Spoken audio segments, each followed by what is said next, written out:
My name is Sonia de Leon, and I'm reading on behalf of Chapter 1 Live, and I'll be reading you an excerpt from my new novel entitled The Blue Amaryllis. So, here we go. Chapter 1. The Itui was not a wide river. At some points, the river narrowed to such a degree that leaves on tree branches, which had dipped into the water, brushed against the sides of the boat. After a few hours, the boat pulled off at a worn-down embankment of muddy red clay.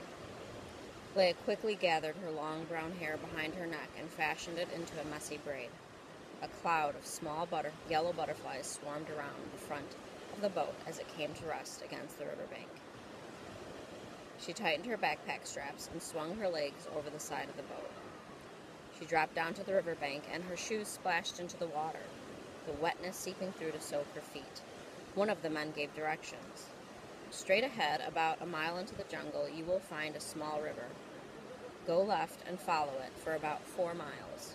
You will need to be observant. Once you see ground that looks slightly more worn down than the rest, take an immediate left, and there should be a path you can follow. The village will be a few minutes down that path. Do you understand? Leia nodded. He addressed her again. The sun is getting low. You have maybe half an hour before the jungle begins getting dark. I suggest you hurry. The men turned the boat around and departed. She had 30 minutes to make it 5 miles. It was most provident that her daily exercise consisted of a 4-mile round-trip run along Lake Michigan. Even though she was a fairly quick runner, she knew she wouldn't make it to the village before darkness descended. Leia spun around, clambered up the high, muddy riverbank, and stared at what lay ahead. The jungle walls rose like a living parapet in front of her, a verdant tsunami of vines and darkness. She ignored the chill that crept up her spine and began sprinting into the jungle. The thick canopy shielded most of the sunlight and reduced the thick, clammy air to a pleasant coolness. The run allowed her to stretch her legs after being cramped from the past few days of travel, and she soon reached the river. She turned left and followed it. The jungle began to dim and darken at an alarming rate, so she pushed herself to run faster. Trees and vines whipped past, some snapping against her skin. Many times she splashed directly into the river to skirt areas of the shore that were too overgrown to run through. After about 3 more miles of hard running, Leia began to slow and her breathing became uneven. She needed hydration, but the camel pack she had filled back home in Chicago had been empty since lunchtime, and she refused to stop. How could she know whether this water was safe? A movement in her periphery caught her attention as something black streaked through the trees across the small river. Please don't let there be animals looking for a meal, she prayed silently as she ran a list of possible creatures through her mind. Finally, Leia reached a place where the grass and leaves looked matted down. She slowed her pace to a jog and turned to follow the path. Across the river, foliage erupted as a black shape burst through. Leia turned to look, her eyes wide and startled. A menacingly large man, his entire body blackened, stared at her from across the narrow river. His top lip curled up, exposing his teeth as he advanced on the river.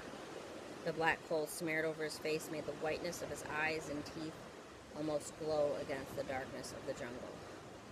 Slowly, Leia began to back away, keeping her eyes trained on the man, and with a leap and a splash, he bounded into the river, coming straight at her. A scream ripped from her throat as Leia spun and began sprinting as fast as her burnt-out body could manage.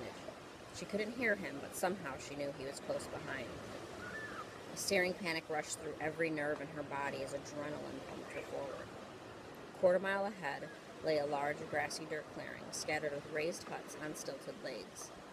Leia didn't notice the ground drop and lost her footing, slamming her forehead into a low-hanging branch. She lurched upward, pushed herself off the ground, and stumbled into the village. In the center, a group of native people sat on logs eating a meal. Leia ran into their midst. There was drawn-out silence as they stared at her wide-eyed. She wheezed for breath, hunched over while her hands gripped her shaking knees. "Please help," she choked out between heaving gasps. "I have to see James McDonald. Where is he?" A man with a tall, broad-shouldered frame unfolded from where he had been crouched on the ground. and walked toward her.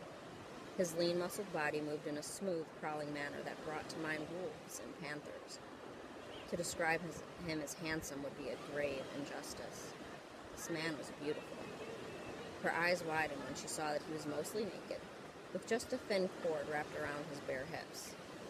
They had tried to prevent her eyes from drifting lower, but they dropped to his feet and then ran up the length of his body. He was magnificently built, a splendid creation. Multiple strands of long, dark brown beads crossed diagonally over a powerfully sculpted chest, meeting in an X in the middle. Hanging from his neck was another strand of white, triangular-shaped beads, which contrasted against his bronze skin. The same white beads wrapped in a single strand around each of his biceps. He was very tall, and his features were breathtaking. Dark eyes and high cheekbones gave way to a straight, defined nose. A strong, angular jaw framed his wide, full lips. It was as if God himself had gathered the dust and molded the impossible creature before her with his own hands. It really wasn't fair that she had to encounter the most attractive man she had ever seen, while her most unattractive. She didn't require Mare to know what she looked like after a long run, and knew her stubborn flyaways resembled a lion's mane framing her bright red face. Leia's mouth hung open as she stared at him. A strange feeling overcame her, and it seemed as if the entire universe shifted and locked into place with a loud, resounding echo of finality. No, wait. It was her head spinning. Her eyes began to blur, a roaring sound filled her ears, and she crumpled to the ground, falling into velvet enmeshed blackness. So that was a portion of Chapter 1 of The Blue Amaryllis. If you like what you heard, please check out my book on Amazon.com. And thank you so much for listening to me read. Bye-bye.